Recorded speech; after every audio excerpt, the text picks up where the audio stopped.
विश्व को शांति, करुणा और मैत्री का संदेश देने वाले महाकारुणिक भगवान बुद्ध एवं भारत देश में दोबारा फिर से भगवान बुद्ध के सद्धम्म को वापस लेकर के आने वाले परम पूज्य बोधिसत्व डॉक्टर बाबा साहब अम्बेडकर, इनको मेरा कोटि कोटि नमन है।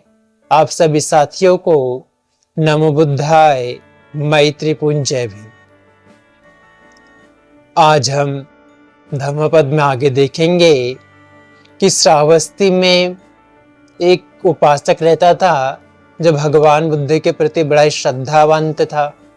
वो रोज विहार में जाता था, उनकी पूजा वंदना करता था, धम्म उपदेशों को सुनता था और अपने घर में भी शील सदाचार का अनुपालन करता था, श्रद्धावंत था।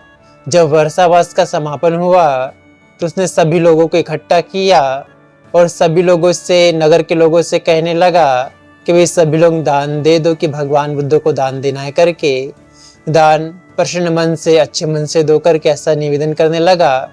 तो सारे लोगों ने कुछ कुछ दान दिया। उस नगर में एक सेठ रहता था जो कि सबसे धनवान था, बिलकापद उसका नाम था, जिसने सबसे ज्यादा दान दिया।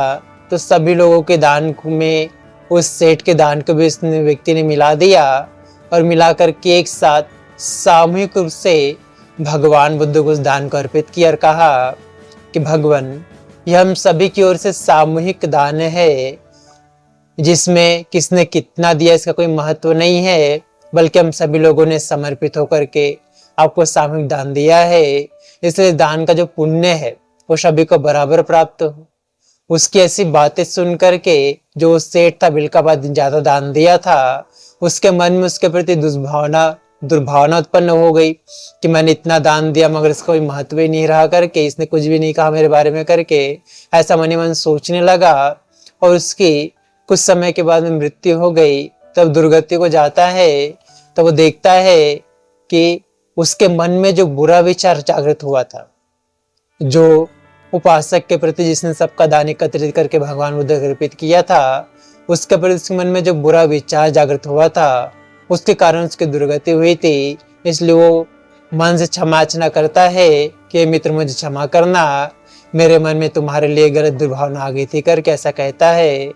इस बात को जान करके भगवान बुद्ध कहते कि मनुष्य को कभी भी पुण्य कर्मों को छोटा नहीं समझना चाहिए।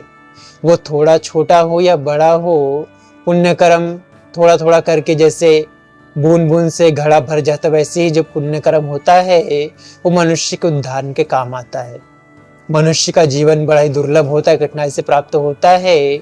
इसलिए मनुष्य के जीवन को शील, सदाचार, नैतिकता, दान पुण्य से जीते हुए अच्छी ओर लगाए, अपने जीवन के आचरण को, शरीर वाणी मन को संयमित रखे। इसी में मंगल समाया है, कल्याण समाया है। इसी प्रकार से कोई मनुष्य सुगति को प्राप्त होता है।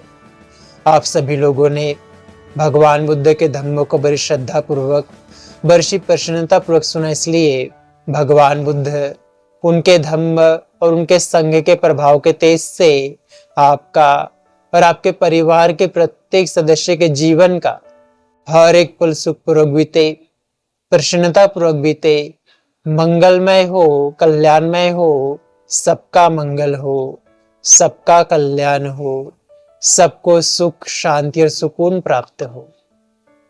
भवतु शब्द मंगलं रक्षन्तु शब्द देवता, सब बुद्धानुभावेन सदा श्रुते भवन्तु ते।